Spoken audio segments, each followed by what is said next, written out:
Bet the board. What do you mean you don't bet? I mean, I don't bet. You know, I don't gamble. I don't. I never have, and I never will. Yeah, right. I'll bet you $20 I can get you gambling before the end of the day. You owe me 15 grand, pal. Pay him. Pay that man his money. It's the Bet the Board podcast. God likes me. He really, really likes me. In the end, I wound up right back where I started. I could still pick winners, and I could still make money for all kinds of people back home. And why mess up a good thing? Here's Payne Insider and Todd Fuhrman. Welcome into the Bet the Board podcast, NFL Week 15. And then there were four weeks remaining in the regular season before we'll know the 14 teams vying for the Lombardi Trophy in Glendale come February. I am your host, Todd Fuhrman, joined as always by my esteemed colleague and co-host of the one, the only Payne Insider. And how goes it, my good man? Another Thursday. Here we are. Back on the grind, trying to sort this chaos and mayhem out. A little bit of a unique schedule, though. I mean, you should be thrilled. You don't have to watch any meaningless college bowl games on Saturday. You have a trio of NFL matchups to keep you glued to the TV. How do you feel about the big boys overtaking your favorite day? Yeah, I'm not thrilled about it. I'm not quite sure why the college football bowl organizers wanted to compete with the NFL. I understand why the NFL wanted to try and showcase some of their games, but I think it gets people into the right mindset because we know we're going to flip the schedule next week for the Christmas Eve, Christmas holiday. So maybe that's why they want to get people in tune with watching games on Saturday. I just feel bad for your Miami Dolphins. I know it's a game we're going to get to, but scheduling God's doing them no favors, making them play late on Sunday night on the West Coast and saying, you know what? We're going to send you on the road on a short week up to Western New York. 3 straight road games. A little chilly this week. Our buddy there, Billy, is going to be in attendance for this Dolphins-Bills game to help us out with the lake effect. I mean, are you going to subsidize his tailgating festivities so he can monitor the directions of the wind beginning as early as 10 a.m. Eastern time on game day? There was a funny conversation via text last night, and when I was first talking to him, yeah, he was trying to get into games, and now all of a sudden he texted me last night. He's going to be in the suite for this one, and I said, boy, have times changed? Hey, we all aspire to greatness. We all want to improve our overall quality of life. And if you can be in a climate-controlled environment watching players run around in frigid temperatures and you don't have to be in the seats freezing your ass off, you take full advantage of those kind of things. And clearly your life influence, the role model that you become rubbing off on our colleague. Yes, role model. That's what the kids call me. All right, let's transition. All right, let's get into the games. And Thursday night, we got a showdown in the NFC West between one of the hottest teams in the NFL and a team trying to figure out its identity as they're taking on water. That, of course, the Seattle Seahawks playing host to the 49ers, with the 49ers a 3.5 point favorite on the road, depending on what shop you're looking at the time of recording. The total more or less painted 43 across the board. And the 49ers Payne will come into this game seeking a season sweep of the Seahawks. The last season sweep of the Seahawks came back in 2011. San Francisco, an 8.5 point favorite in the earlier meeting this season, and it was actually the only Seahawks loss this year by more than one possession. In that contest, Geno Smith, no touchdowns, 1 interception, a season low 80 passer rating, and was pressured on a season high 44% of his dropbacks. When you look at the 49ers, they've now covered in 4 straight games. It's the third longest active streak in the NFL. The Seahawks, they failed to cover in 4 straight, also tied for the longest negative streak going. But Pete Carroll has had the 49ers number, 8-3-1 ATS over the last 12 visits for the 49ers to Seattle. When you look at the 49ers overall body of work during this win streak, they've outscored their opponents 172-64. The first time that they've allowed 17 or fewer points in 6 straight games since 1992. They've covered it 5 out of 6. But the biggest question, Payne, and I'm going to take the low-hanging fruit, who will be the man under center for the red and old gold? Will we see the Brock Purdy storyline continue, or will it be the consummate journeyman Josh Johnson assuming the reins against a much maligned Seahawks defense? I think that's the most pressing thing in terms of 49ers offense versus Seahawks defense is Brock Purdy's health. And he did make throws after the injury in last week's game against the Bucs, and Shanahan said Purdy was taken out because of the score, not the injury. And Purdy hasn't to this point seemed overly concerned about it, and Shanahan intimated it was a pain tolerance thing and that Purdy couldn't hurt it worse. All indicators are that Purdy is under center here, although he is getting the questionable tag, and Shanahan did say that they truly know Thursday on game day, right before kickoff. So there's probably some posturing there. Whether it's Purdy or Josh Johnson, right, this is a pretty hostile environment with the 12th man, and you do wonder, though, how much of the game's actually going to be on the quarterback with how Seattle's playing the run right now, which has contributed to part of those ATS woes that you mentioned at the top. But if you look, since week 9, Seattle's 29th in EPA per rush allowed and 27th in schedule-adjusted rush efficiency. And now you get a Kyle Shanahan run offense that's pretty complex and difficult to figure out in a short week. It obviously helps it's a division game, and you've seen it, multiple times a year, and that's partly why Seattle has had some success, because they've been the one defense that can kind of figure things out a little bit there in terms of stopping the run. The other positive here is no Debo, right? And Ayuk really hasn't proven to consistently beat man coverage. And you look at where Ayuk lines up, it's outside nearly 74% of his routes. And you have Tyreek Woolen out there who's graded out a fringe top 15 corner in coverage. And Seattle does a really nice job defending outside receivers. So suddenly you're looking at, a less than 100% Brock Purdy, and it becomes about stopping CMC and Kittle. And, obviously holding down McCaffrey is pretty vital here. And there was some negativity surrounding Kittle from the fantasy world because of his production over the last season and a half. But I think when you look at this matchup and how San Francisco might have some success, you need to see more Kittle here. Like, he's got to be an integral part of this. And Seattle's allowing 13.6 yards per reception to tight ends. Seattle's bottom 5 in both yards and touchdown surrender to tight ends. And you look at when Debo isn't on the field, Kittle's usage rate just soars. And you do have Brock Purdy, who's been throwing short a ton, 5.3 intended air yards in both games that he's played this season. So to me, Kittle might be the guy here. When you look at that 5.3 intended air yards number, I mean, it makes Jimmy G look like a guy that was just hunting deep balls left and right.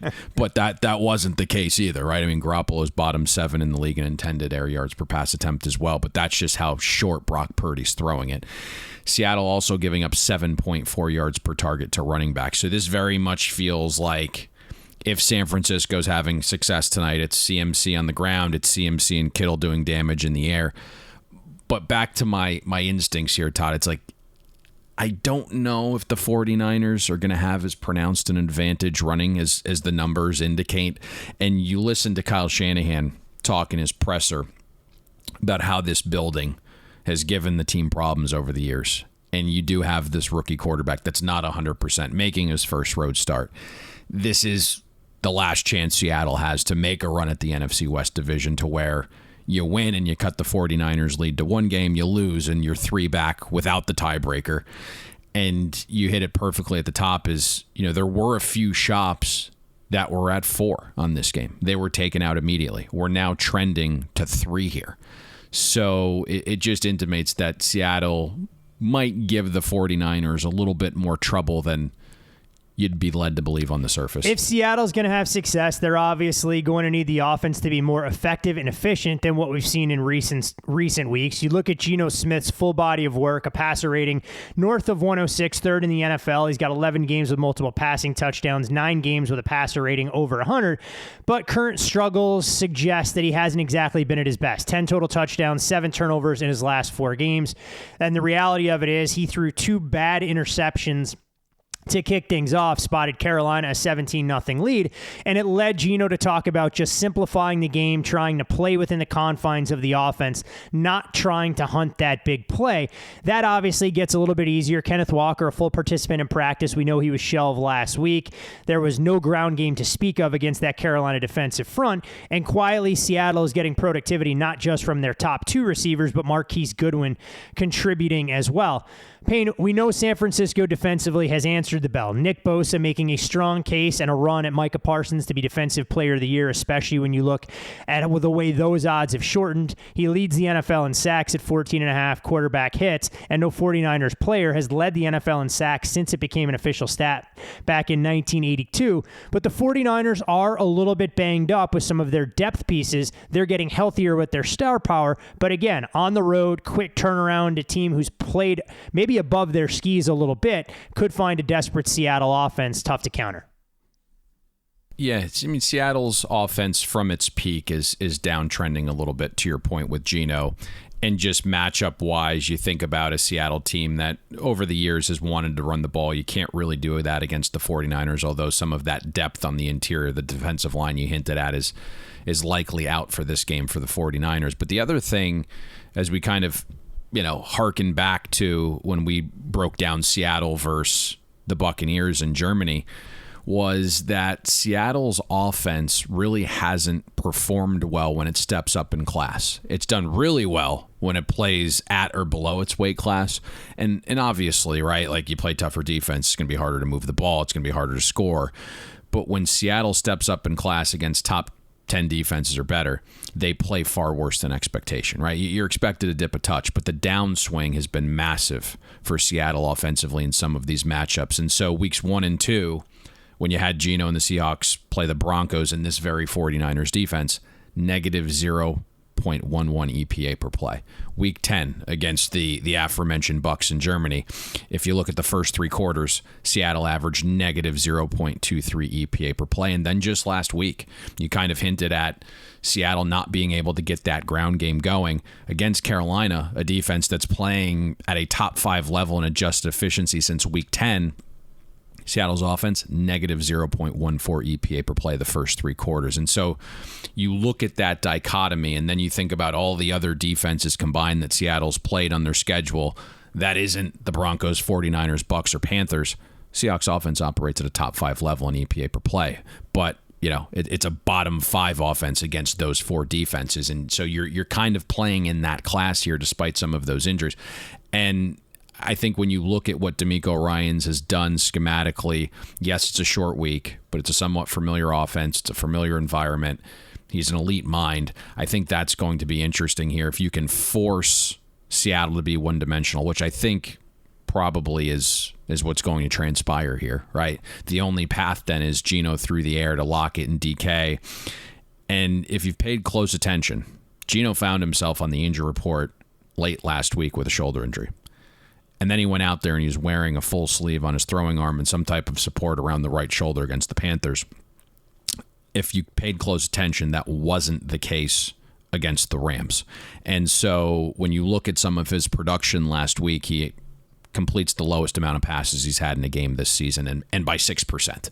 And then he also has his first multi-interception game of the season. And you start to kind of put that together a little bit, right? Metcalf was on the injury report with a hip injury last week. So both of these guys are going to play. I just don't get the vibe either as 100%. Again, though, right? The buys that I've seen on Seattle are very much about the price. You're right. You think about that peak price of +4 and even some 3.5. Are you really getting to roughly 7.5, 8 if we played this game in San Francisco? And I think the reason we've seen this money is the answer to that is no at this point. Always interesting when you look at the way things kind of play out in that particular fashion. A level of familiarity we'll see on Thursday night is very similar to the level of familiarity we'll see on Saturday night when it's the Buffalo Bills playing host to the Miami Dolphins. And when you look at these numbers out there, we've seen the 7.5s disappear. 7, the prevailing price with Buffalo installed as a home favorite. The total, well, that's been interesting line movement to watch throughout the course of the week, and it'll continue to trend in one direction or another based on what Mother Nature decides to dump on Western New York before kickoff. This total was as high as 47.5 on the reopen with the Dolphins sluggish performance against the Chargers. We saw this number dip as low as 41.5. We're sitting in that 43.5 range. Updating some of the playoff scenarios for the AFC East, the Dolphins currently sitting as the 6th seed, 2 games behind the Bills within the division. The Bills would be the current 1 seed in the AFC, the same record as Kansas City, but of course do own the tiebreaker, and their win streak is coming at the perfect juncture in the season. As far as the weather forecast, we know it changes not even by the hour, but by the minute when you're looking at lake effect snow. Should be frigid, should be some wind. We'll see what kind of snow accumulation is on the ground. And Payne, for the Miami Dolphins, Tua Tagovailoa has never played an NFL game in freezing temperatures. An 0-4 record, 3 total touchdowns, 6 turnovers, a 62 passer rating in 4 coldest games of his NFL career. He's lost those 4 games by a combined 83 points. And I know much was made about Coach McDaniel with the shirt he wore at practice about it wanting to be colder. Miami using propane heaters in Southern California for game time temperatures that were 55. I have to ask, and you can tell me I'm an idiot. It doesn't hurt my feelings. When you're looking at teams coming from warm... Well, I mean, I think we know yeah, the well, that's answer what I was to going that to say. That's why it doesn't hurt my question feelings. even concludes. Yeah, when you come from warm... How much does the weather forecast for teams not accustomed to playing in it factor into the handicap here? I don't know. I'm soft, but I don't go to cold weather. So it's certainly a factor. so it'd be a pretty pronounced deal then. When you look at Buffalo, this is a team that's 10-3 to the under. It's actually the second best mark in the entire league as some of their big play potential has gone away. Miami, they're seeking their first sweep of the Bills since 2011. We know they beat them 21-19 back in Week 3. Buffalo, a 4-point favorite in that game. Tua briefly left. It was more about the Bills running 90 plays to the Dolphins 39 and Miami hanging on for dear life. But we look at Tua's current form. Lost 2 straight games against the 49ers and Chargers. The offense failed to eclipse 20 points, and you're looking at 2 of his worst passing games performance-wise. From a schematic standpoint, what have you seen the Chargers and 49ers do to try and slow down the Dolphins' offense that the Bills may be able to replicate on Saturday night?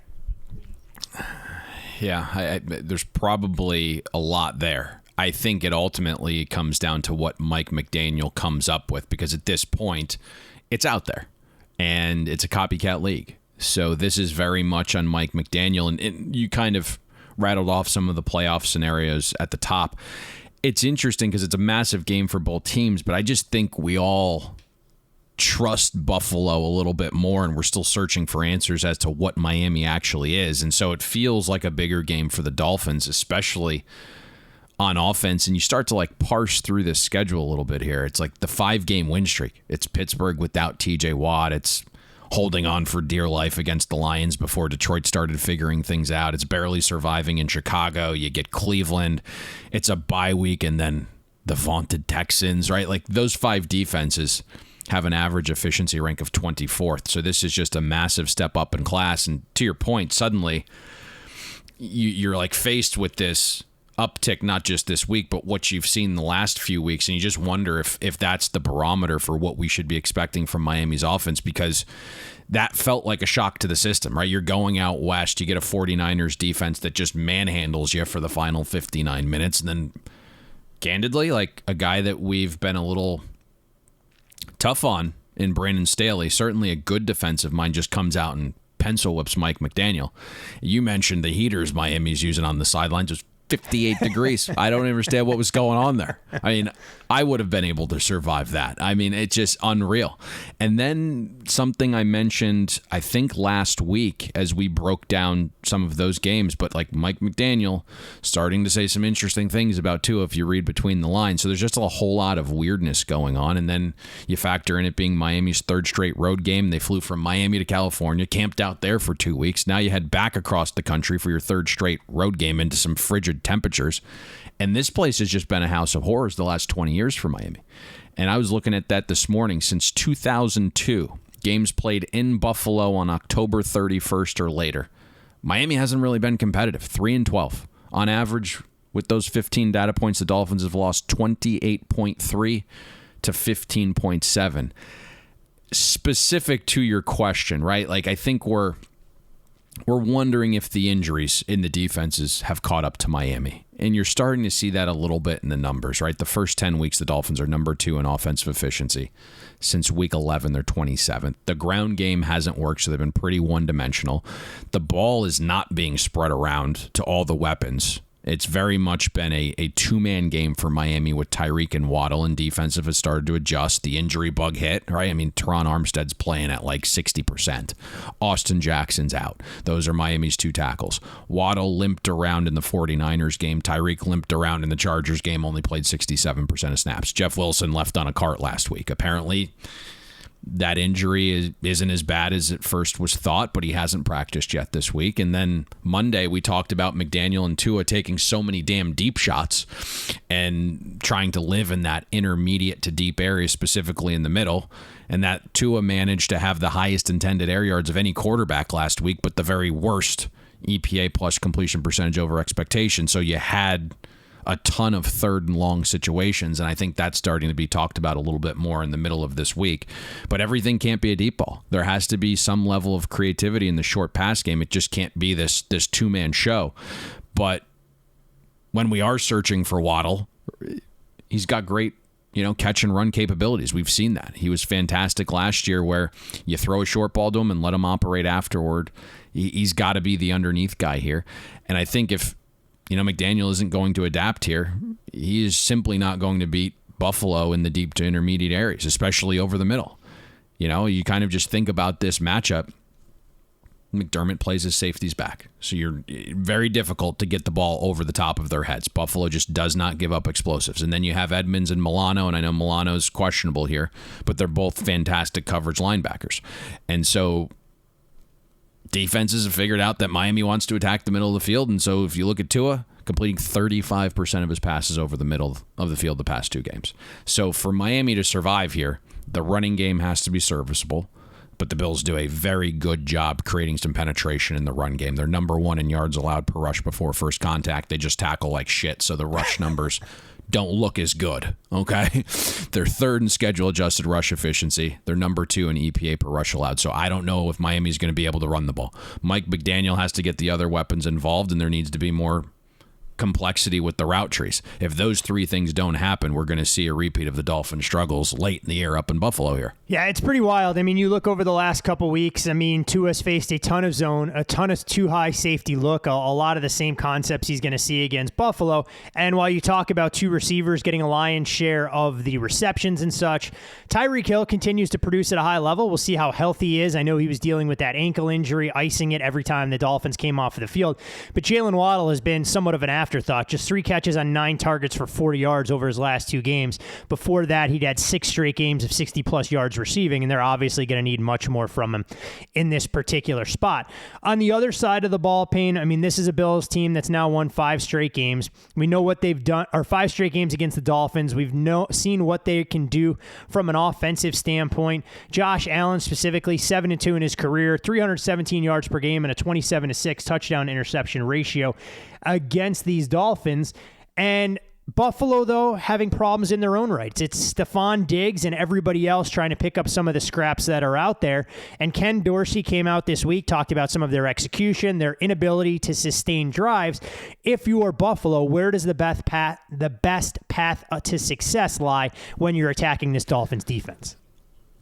We've talked a lot about the Fins this season, and nothing's really changed at any point for how you have to attack Miami's defense. If you can block and you can get it out quick enough, you're going to have success against the Dolphins secondary. It's really that simple. Now, you do look at the addition of Bradley Chubb, and since then the Dolphins are 4th in pressure rate, and it's still a defense that loves to blitz, top 5 in blitz rate over that same stretch since week 9. So if you have to be able to block, and if you can do that, you're going to have success. If you can get the ball out quicker, you can have success. And no doubt the Bills' offense has struggled relative to expectations since their bye week in the middle of October, which you're kind of referencing there, and Ken Dorsey's been fielding questions about. But when I look at this, I wonder if Miami limits their blitzes this week. And I know we talked about it as a focal point against the Jets defense, right? Not blitzing Allen. And again, last week they showed extremely well. 9 total blitzes from the Jets in the 2 matchups against Buffalo. And if you go back to that first matchup in week 3, Miami did make an adjustment in the second half where kind of cut back their blitz rate, and Josh Allen's efficiency dipped in a major way. So in that week 3 game, in the first half, Miami blitzed Allen on nearly 40% of his dropbacks. his completion percentage over expectation was a positive 13%. In the second half, when Miami blitzed Allen at a 20% rate, his completion percentage over expectation was negative 4%. So maybe we don't see as much manufactured pressure from Miami. That'll be interesting to kind of watch that unfold, the cat-mouse game there. But to your point here, and I think possibly why we're seeing some money on Miami is this Bills offense, right? First 7 weeks, Buffalo's just lighting the world on fire. Second in schedule adjusted efficiency, second in EPA per play. Since week 8, Buffalo's 8th in schedule adjusted offense efficiency, 11th in EPA per play. So it just hasn't been the offense that we came to expect. Josh Allen, candidly, if I don't know a lot of people know this or not, he's not practicing as much, right? He's not throwing as many balls when he does practice. So they're trying to preserve the elbow this season. That's kind of what's gone on here. I just think when you look at the matchup and the success Josh Allen's had against this specific defense and the opportunities he's going to have throwing it at Miami, who just lives in man coverage, right? Miami uses man coverage at a top 5 rate. Josh Allen in his career has just feasted on cover 0 man. And usually, I know you mentioned Diggs, but he's typically the focal point when opposing defenses use man. So it's not going to be shocking if he's the focal point again this week based upon how Miami plays their defense. And part of that week 3 matchup, if you remember, was the weather was the inverse. It was just 3,000 degrees hot, playing on the surface of the sun compared to now playing in Hades for this week's game. And Diggs was cramping up, and he didn't play a ton of snaps. And you just look, right, the Dolphins are 22nd in schedule adjusted pass efficiency. They're 23rd in drop back success rate allowed. Nearly 48% of passes have grade successful against Miami. It's the same approach that the Chargers used last week, just picking on that secondary, of which we talked about. 3 guys of their top 5 are out. Xavier Howard just ain't that dude. And so there's real advantages you can have through the air. And the other thing here is you can attack Miami with your running backs, with your tight ends. So maybe your mention of it needs to be more than Diggs, that's a possibility here, right? I mean, Miami's bottom 5 in both reception and touchdown rate to tight ends. They struggle defending running back passes. So it doesn't need to be just Diggs this week, right? Knox, Cook, Hines, Singletary, they could all have nice roles contributing to the Bills' passing. Singletary's been interesting. He hasn't really been used much as a receiver, where that was kind of the one skill set that they could lean on in the past. But to your point, maybe my guy Nyheim Hines finally gets a little bit of burn as a receiver there. One last thing on the... Singletary played a big role in the pass game back in week 3. But you're right. He's kind of being phased out from that role with Cook, and then we did see Hines get implemented a touch more last week. One last thing. I mean, obviously, we've seen the total full back and forth. This guy's that you talk to more or less just trying to stay ahead of the weather or thinking that the total would dip too low if the weather doesn't play as big a role as a lot of people anticipate. So I don't get slaughtered here. The reopen at one spot was 48.5. It was a really bad number. Our price on the total was 45.8. I'll just be upfront there. And so Chris opened 47.5. You have 2 offenses that are, one of which is downtrending, the other of which seems to have been figured out a little bit, and some of their parts are not completely healthy. And so you got that. And when the weather looked like it was going to be absolutely horrific, like the openers of this game, on the reopen rather, were horrific. And then all of a sudden you got down to a point where, as you alluded to, is 41.5. And yesterday you're looking at the weather report and you're like, the wind has really subsided here. What's going on? And someone got out ahead and said, hey, we don't think this weather is going to be as bad as initially projected. We're going to go over 41.5. And that group sent the market out to 43.5. At this point, the weather overnight got a little bit worse. And so, to your point, none of the weather reports of which you can obtain freely online can factor in lake effect. And so, for us, it's now a little bit of a waiting game to see what that looks like come kickoff. There you go. By the way, you're going to get me in trouble for all that. Hey, I give you an open-ended question. You can answer with 3 words. You can go into a long, articulate diatribe. But I don't like to hold back for the listeners. But that's ultimately the game that's being played with this total currently.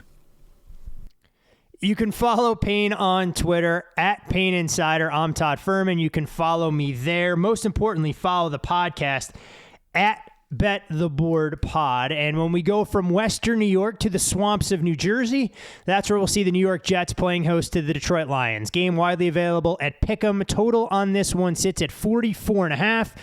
The New York Jets paying the longest active drought without a playoff appearance. Last time they played a meaningful postseason game way back in 2010. Meanwhile, their counterparts, the Detroit Lions, have the longest active drought without a playoff win, that occurring back in 1991, about the time you were born, or maybe 10 years previous to that. Path to the playoffs for both these teams is manageable, or more so for the Lions, if they're able to navigate through this finishing kick. When you look at Detroit, they've won 5 out of 6. 20.3 points per game allowed during the span. They were league worst, allowing 32 plus in the stretch leading up to it. It's the first time winning 5 of 6 games since 2016, which, ironically enough, is the season of their last playoff appearance. They've covered all 6 games during this stretch. It's the longest active streak in the NFL. More wins in the past 6 games than all of last season, where they amassed just 3. 6th in total efficiency during this stretch. Payne, when you look at this game and trying to handicap, are you more interested to see how Detroit's offense fares outside in the elements with Jared Goff at the helm against a tenacious Jets defense, or what the Jets will bring against a suddenly revived Detroit Lions team brimming with confidence, knowing that the Jets will have a quarterback that could be a little bit limited by his rib injuries? Yeah, I think that's probably the good place to start. And I know Deepak spoke Monday about Mike White's injury being a pain tolerance thing, and it should be a 1 to 2 week injury, but getting injection shots and dealing with the pain is likely what Mike White is going to choose to do in a playoff-like game here. If it's not Mike White, we saw on Wednesday, Zach Wilson was elevated to second on the depth chart ahead of Joe Flacco, who did actually come in for Mike White last week, so just kind of messy there. But I think the more concrete matchup in this game that'll go a long way in deciding things is on the other side of the ball, and it's Detroit's offense, which is humming right now, and then you have a defensive-minded Jets team that's 6th in schedule-adjusted efficiency, and I think this is the matchup that I'm really intrigued by, that I can't wait to actually watch. And for guys that take notes when we break down these games, there's a lot of you. You're going to remember parts of our Lions previews from the past couple of weeks because they're extremely relevant here, and it will come full circle, but you hinted at this game being outdoors. So you do have the dichotomy of Jared Goff in a dome versus Jared Goff outdoors. Massive difference. Jared Goff against zone compared to Jared Goff against man, right? That's pretty huge. Jared Goff without pressure versus pressure, big difference. Jared Goff using play action against poor play action defenses as opposed to elite play action defenses. That's also the size of the ocean, and those are kind of the 4 elements you're dealing with here. If you look at home games this season, Goff and Detroit's offense 4th in schedule adjusted passing efficiency. You take Goff out of the dome, just 2 passing touchdowns, and the Lions passing offense dips to 21st in efficiency. Even some of those road games, Goff and the Lions have played this year, right? It's dome against Minnesota and Dallas. You look at the actual 3 road games that were outside, Lions averaged 18.3 points in those games. And Todd, you mentioned that Giants game kind of had some late touchdowns. And then, we spoke a little bit about Jared Goff's zone splits last week because they were relevant against a Vikings defense that plays the highest rate of zone coverage in the NFL. And Goff was trending as the number 1 quarterback in EPA per dropback against zone. And now you get a Jets defense that uses man coverage at an extremely high rate and has the best graded man cover corner in the league with Sauce Gardner, and Goff's man splits are below league average. And then you get to the pressure point of this, and something we talked about and outlined for years with Goff is just it matters to him. I mean, he just crumbles a little bit under pressure. So this season, without pressure, 82% adjusted accuracy, 8.3 yards per attempt, 113 passer rating, and a 6-to-1 touchdown interception ratio. You get Goff with pressure even this season in one of his better seasons ever. 65% adjusted accuracy, 5.7 yards per pass attempt, 59 passer rating, 1-to-1 touchdown interception ratio. And Goff with pressure is quarterback 28 out of 36 qualifiers. The Jets defense, 8th in pressure rate. Now, I will say this. keep an eye on Quinnen Williams' status. Only played 17 snaps against the Bills after leaving with a calf injury. Calf injuries are pretty wonky. Has not practiced yet this week. He's graded out the Jets' best defender. Quinnen Williams has been an absolute monster. He's recorded a run stop or pressure on 14% of the snaps he's been on the field. Just a disruptor. The final split that's massive here for Goff is he's substantially better using play action. Most quarterbacks are. His passing grade is 21 points higher, accuracy is better, you name it. But he's coming off a game against the Vikings defense that's the most sensitive to play action. He's transitioning to a Jets defense that's the second best in EPA per play allowed against play action passes. So a massive dichotomy there. These factors, right, along with the Mike White situation, is why this total has gone from 47.5 Monday morning down to 44.5 here, Todd, as we talk about it on Thursday. Yep, you mentioned Quinnen Williams, and I think that's obviously a great player to highlight for all things the Jets have done defensively. A 28% pressure rate with Quinnen Williams off the field compared to a 39% pressure rate when he's in the mix. And some of just his raw counting stats. Leads defensive tackles in quarterback hits, and as far as being a run defender, you talked about what he means from a stop rate standpoint, also tied with Chris Jones for the most sacks among defensive tackles this season at 11. Anything worth highlighting on the other side of the ball real quickly? I think obviously the Lions offense against the Jets defense, the marquee matchup, and one that every football fan should want to watch this weekend. Yeah, again, it just comes down to Mike White because you have to be able to attack the Lions through the air. I mean, we touched on it last week about how the Detroit defense really eliminated one portion of the Minnesota Vikings, holding them to an 11% rushing success rate, and that was the key of that game. But you're able to move the ball through the air. And so if Mike White isn't 100%, if he's not able to push the ball downfield as much because he's hurting every throw, those are things that you'll have to factor in here, which could hinder the ability to attack the Lions where they're most vulnerable, which is through the air. And I think it's worth mentioning, I mean, when you talk about rib injuries, we saw a great illustration of it, and it's not apples to apples, how different Justin Herbert looked against the Jacksonville Jaguars earlier this season with broken rib cartilage. Yep. Not broken ribs, looked like a shell of himself, and obviously changes the dynamic quite a bit for what an offensive game plan could look like in that particular situation. The reason I mentioned Justin Herbert, I feel like it provides a perfect segue as we'll head out west for the Chargers, who will welcome in the Tennessee Titans. The Chargers, a full field goal favorite, although it's interesting if you shop around, some 3 flats, some 3 evens. Haven't quite seen a 3.5 pop anywhere in the market, and there are no 2.5s at this point.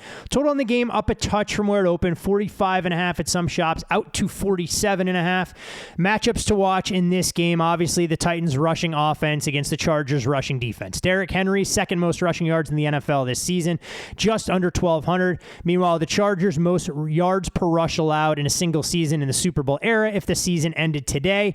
But on the other side, there's a massive advantage for the Chargers, where the Chargers' passing offense will face the Titans' passing defense. The Titans 28th in pass defense efficiency, allowed 368 yards passing to the Jags and 386 the week before. Meanwhile, the Chargers have thrown for 280 plus yards in 3 out of their last 4 games as they get healthier. 22nd in pass efficiency for the full season. Obviously, those numbers are extremely misleading because of countless injuries. And when you look at the Chargers offense, they had their triplets, so to speak, all out there alive and well last week in Keenan Allen, Mike Williams, and Austin Eckler. All 3 contributed with receptions. Williams targeted 6 times, 6 catches, more than 115 receiving yards, along with a touchdown. Chargers offense trending up, Titans defense trending down, but Payne, can the Titans do enough to shorten the game and establish the king on the ground against this Chargers leaky run defense? I think that's it. Right, you hit it perfectly. That's what this game comes down to. Those are the 2 biggest factors, one on each side of the ball, and they're somewhat obvious because the Titans' core offensive focus is running the ball. The Chargers is passing, and neither defense has consistently shown the ability throughout the season to defend those offensive principles at a high rate. And so it ultimately does come down to the Titans' ability to run the ball on offense. That's their calling card, but they've had some O-line injuries, and they're very predictable, and Derrick Henry was dealing with a little bit of a foot injury and wasn't 100%, and so Tennessee's ground game just hasn't been the same since Week 10, 29th in rushing efficiency over that 5-game stretch. Now, Brandon Staley hasn't really adjusted his defense over the years to stop these run-based systems. I just think he believes he doesn't have the personnel and his defense isn't built that way, and you just kind of see it in every run metric there is. The Chargers are 29th in defensive rush efficiency on first down, dead last on second down, and on all early downs the first three quarters, the Chargers are 30th in EPA per rush allowed. So it's all just very bad. And I think what's at least somewhat promising for the Titans here, last week they actually got the ground game going. Henry looked substantially healthier, 7.1 a carry, over 3 yards per rush over expectation for the big fella there.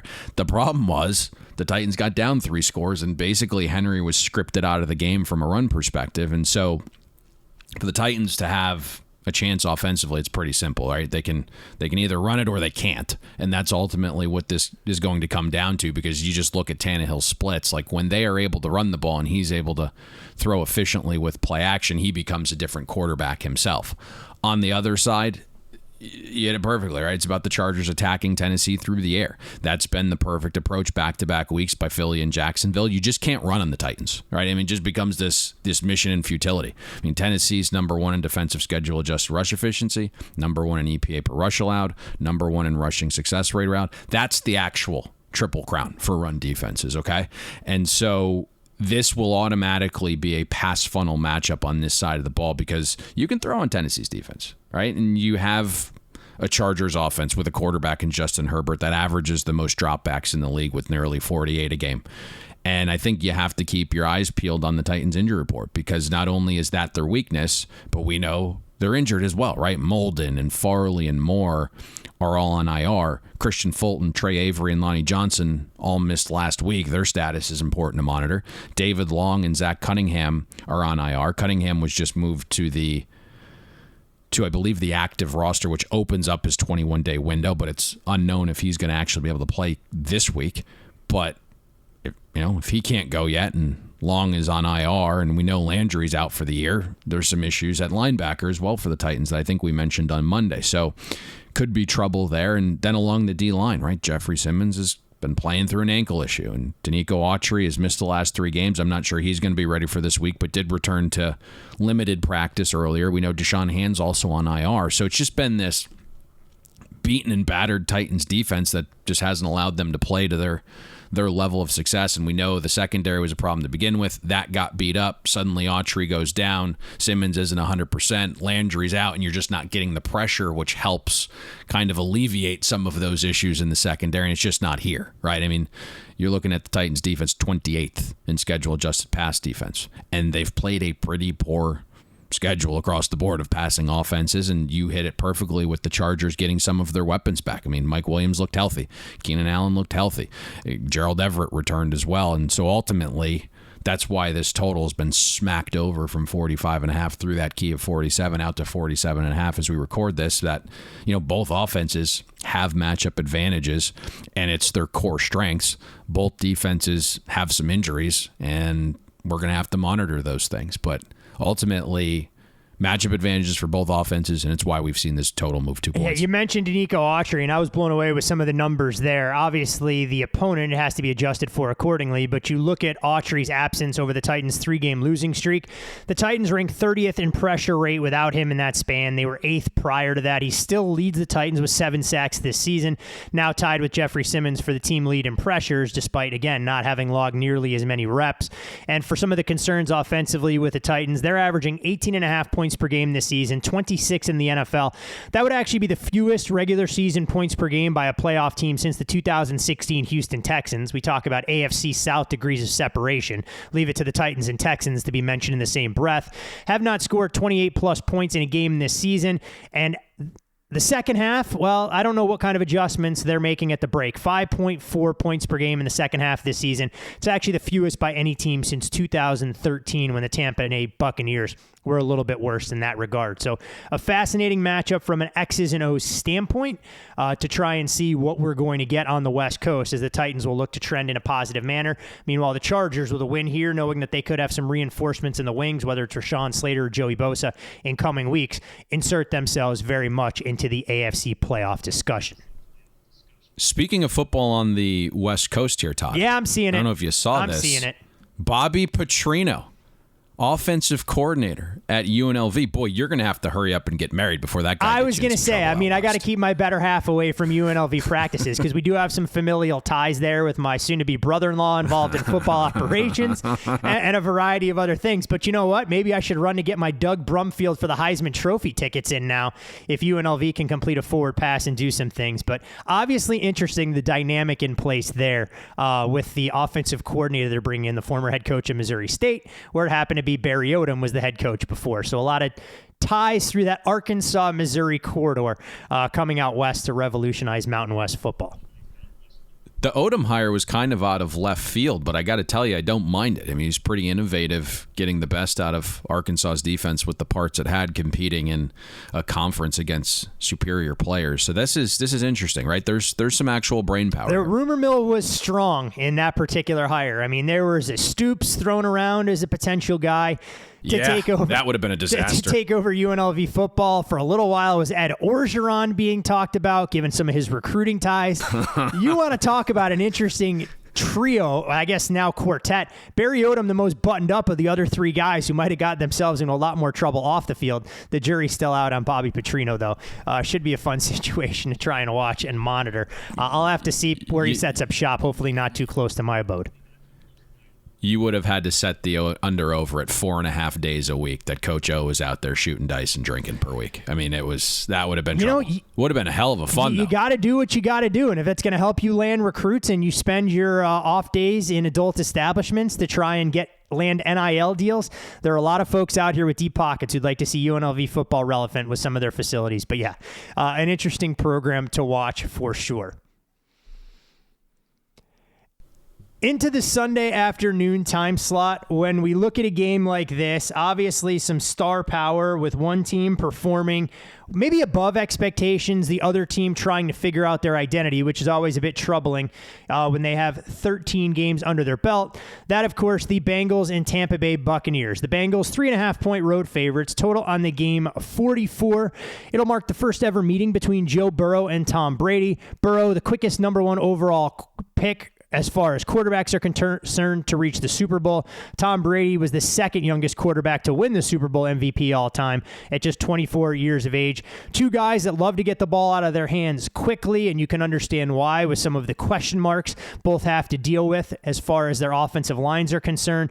And when you look at Tom Brady, he'll be a back-to-back underdog in the regular season for the first time since 2014. Also marks the first time that he's been a home underdog since Week 12 in 2020 against the Kansas City Chiefs. Brady has thrived, though, in catching points in his own building. 9-3 straight up, 11-1 ATS as a home underdog. Both best in the NFL since 1970 with a minimum of 10 starts. However, the Cincinnati Bengals, they've been undervalued and disrespected by the betting markets going back a season plus now.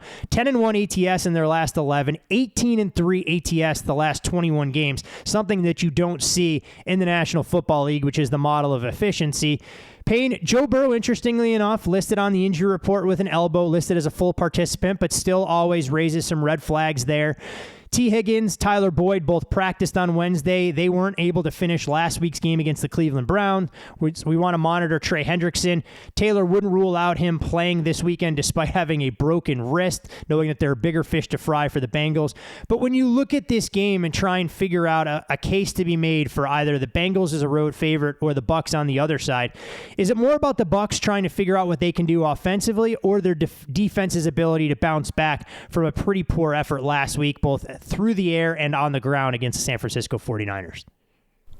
I think your initial point was probably the best in this, that this is two teams with completely different vibes about them, even though the Buccaneers very much control their own destiny for the playoffs. It's two teams that are trending totally opposite in the marketplace. And then you hinted at some of those massive injury concerns that pretty vital on both sides. I mean, Vita Vea and Wirfs are out. Jamal Dean was in a walking boot on Wednesday for Cincinnati, right? Higgins, Boyd, Hayden Hurst, Hendrickson, 4 key cogs. You mentioned Joe Burrow practicing in full, but oddly shows up on the injury report with an elbow injury. Point is, I think there's a lot of monitoring that needs to be done here, and I think that will ultimately determine where this game closes. That said, we're now as high as 4 some places. And you just go back to last Sunday, 4 days ago. The Bengals were laying 3.5 at home to the Browns with 6-figure limits on game day, okay? And now we're laying 4 in Tampa. I mean, we can debate whether the Browns would be -1 versus Tampa or vice versa, but it's in the ballpark of pick 'em on a neutral. So it's hard to get to Tampa +4 at home against Cincy. The sentiment that I've been hearing is we'll see how all the injuries shake out, and we'll assess the worth of those injuries collectively and decide from there if the price makes sense to make the leap.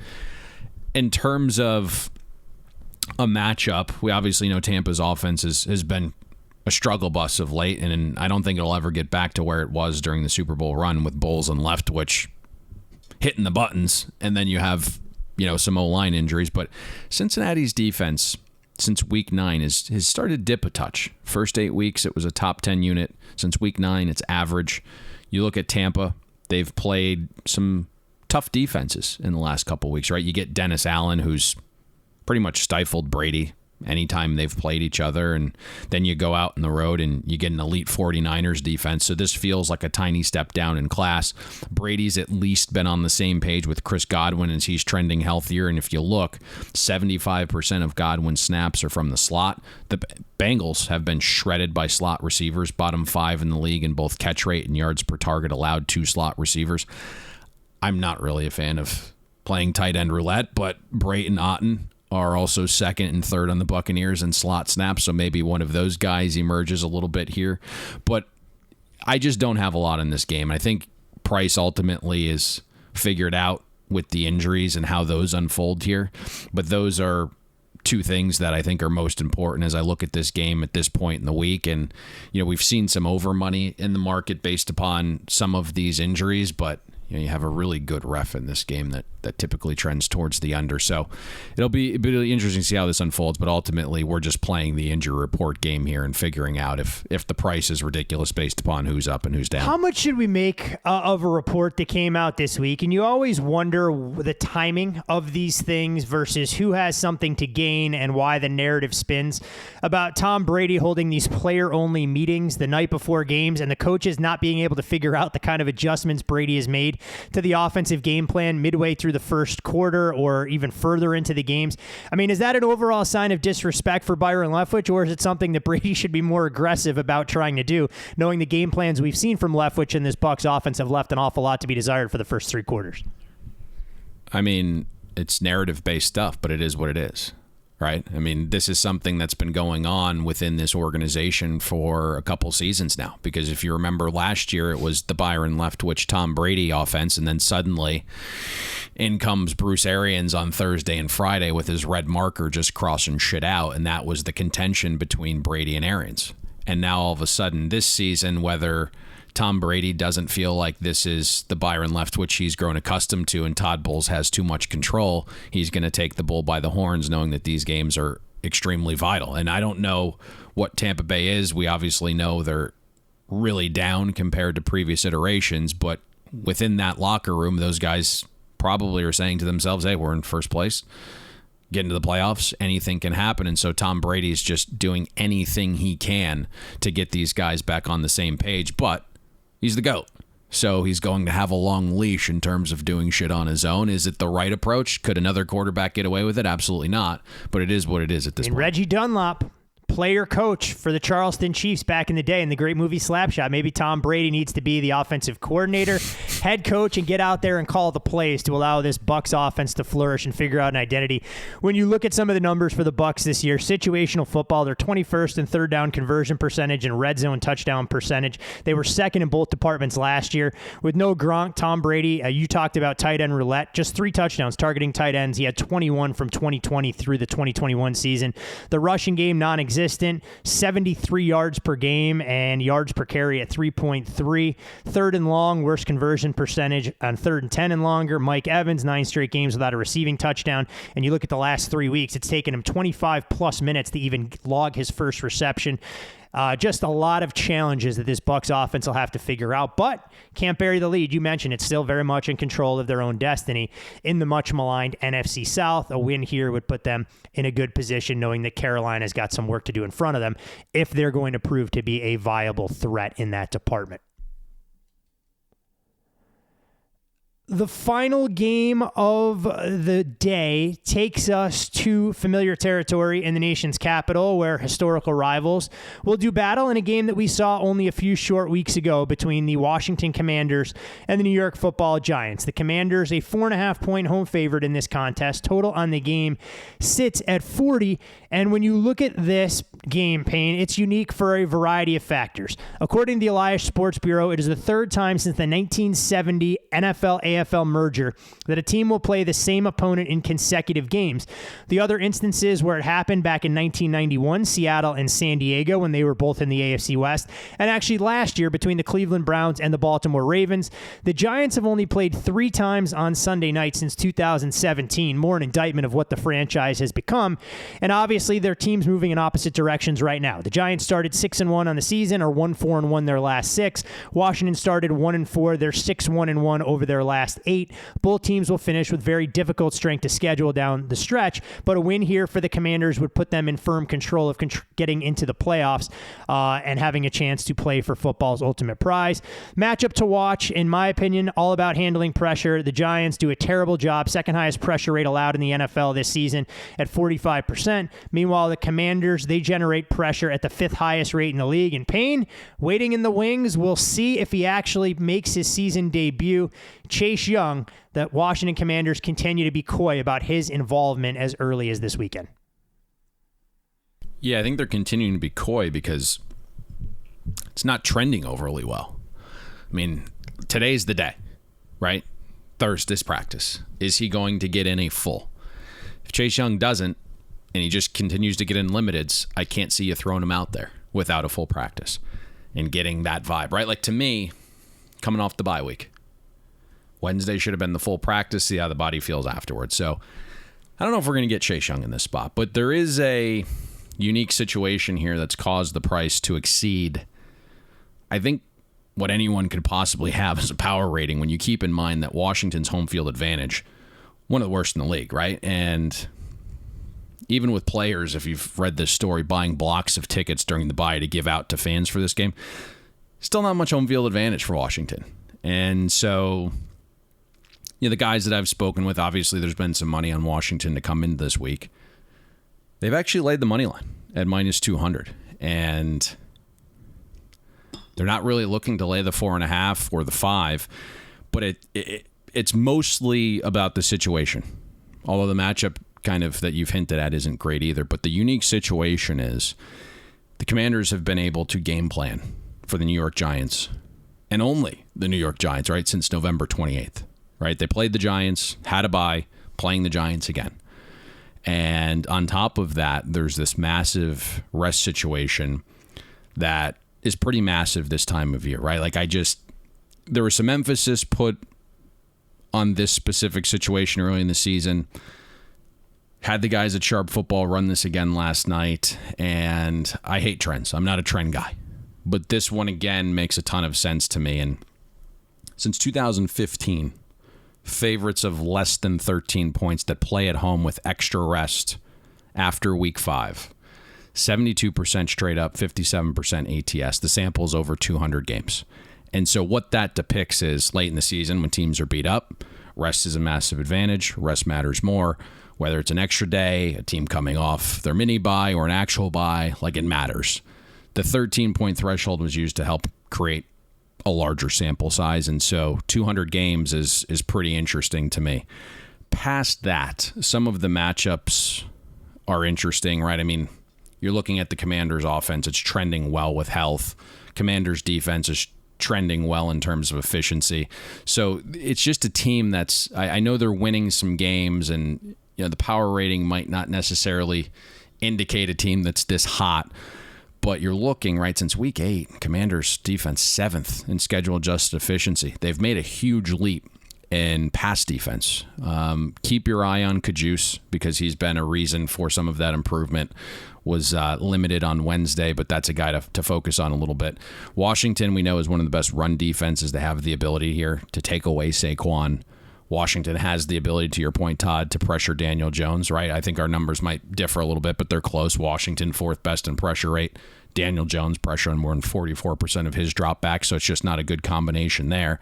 And you look since week 8 on the other side of the ball, Giants have struggled stopping the run defensively, 31st in schedule-adjusted run defense. So all of the inefficient early runs the Commanders like to employ might not be as bad here in this spot. And then I truly wonder, right? We know Daboll and Kafka have done the Lord's work, right? Creativity, they're being magicians with deception offensively, but it's very much a manufactured offense. And at the end of the day, there's just not a ton of talent on that side of the ball, and it's banged up right now. And so Washington got to see some of this deception and this manufactured offense just the last time out. So you can kind of expect things that are coming, and it might not catch you off guard. But I said something that I know ticked Giants fans off a couple months ago, and I got a note about it, and people weren't happy. But the first 7 weeks, the Giants were top 10 in schedule-adjusted offensive efficiency. And I said something to the effect of, if you injected Daboll and Kafka with truth serum,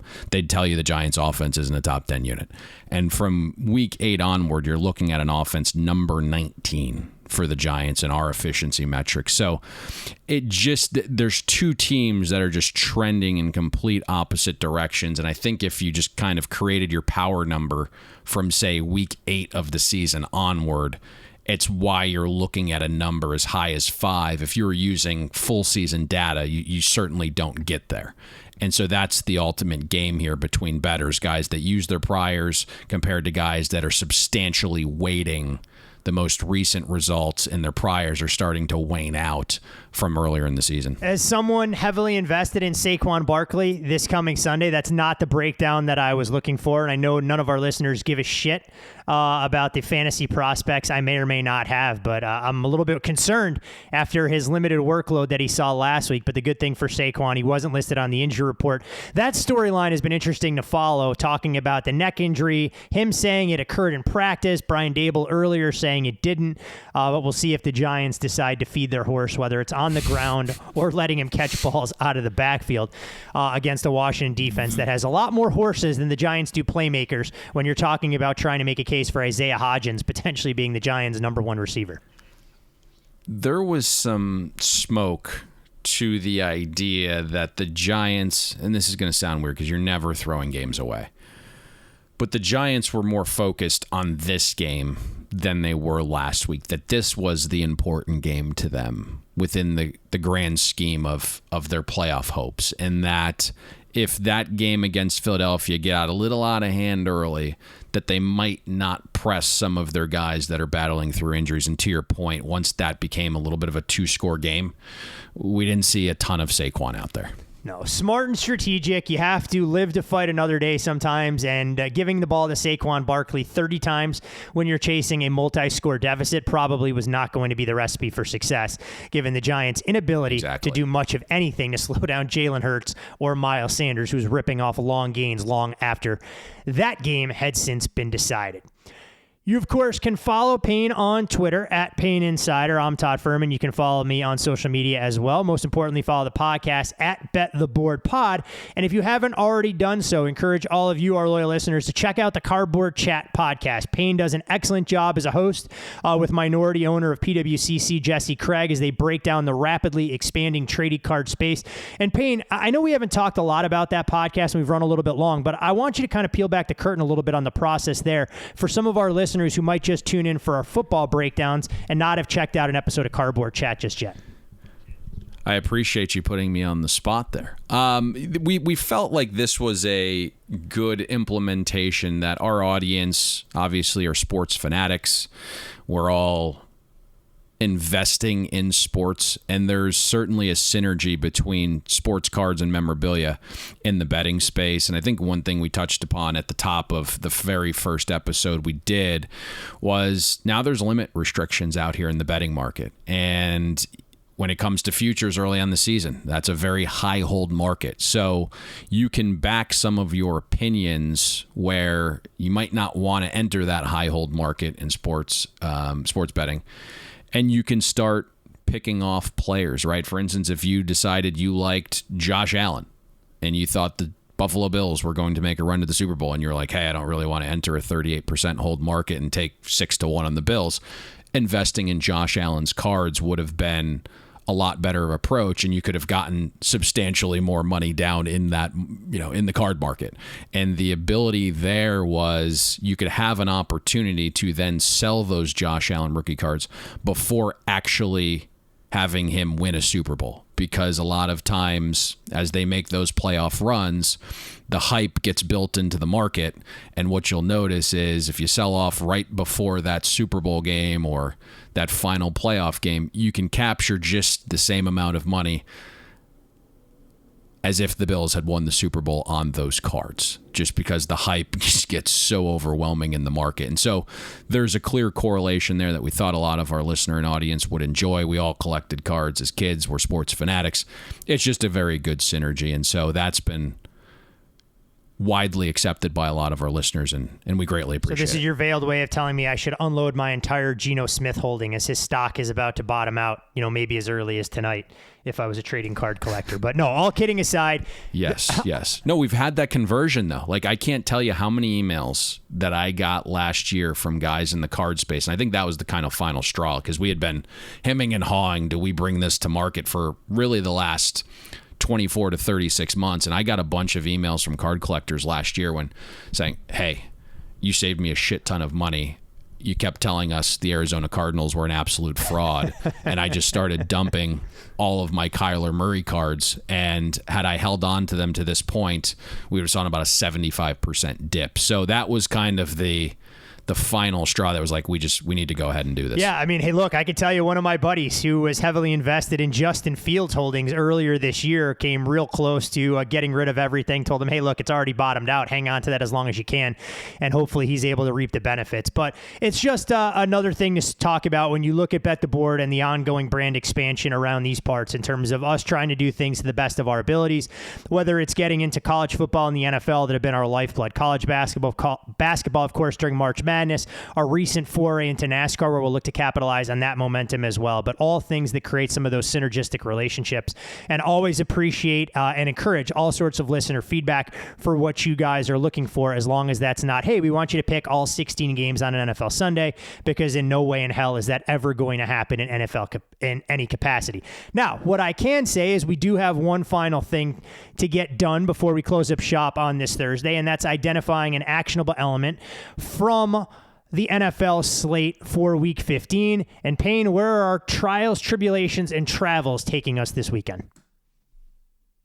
So, again, we've kind of debated this off air a little bit, and we don't necessarily like to give out burnt numbers, but I do think there's still value in this one. And so we're going to gravitate towards rotation number 322, the Jacksonville Jaguars, plus the 4. That's the widely available number out there. Shop around. There's couple places still dealing the hook on the 4, but I think the interesting part about this game is the ability to achieve something nobody thinks you can comes without pressure. And that's how the Jaguars are playing right now. The division's still in reach, but there really isn't any talk of them potentially winning that division. And then there's some injury stuff that's interesting here. Andre Sisco, one of the best defensive players for Jacksonville, looks like he's going to be back this week. So practiced in full on Wednesday. Massive upgrade there for the Jags. For Dallas, Terrence Steele out for the season. He was their best lineman. The Cowboys secondary without Anthony Brown and Jordan Lewis has really started to downtrend, and you have Trevor Lawrence, who's growing confidence by the game, has not thrown an interception in the last 5. That passing offense has really shown some signs of life. And then you just look at Dallas, right? You kind of hinted at this off air that the passing offense hasn't been playing overly well, and we always have this sentiment of coaches and GMs will tell you what they think of their team. And so the OBJ sweepstakes and signing T.Y. Hilton and all of those elements here just tell you what they think about this passing game right now. And if you look at some of the underlying metrics for Dallas's throw game, it's not great relative to expectation. Then you look at the schedule the last 3 weeks, Todd.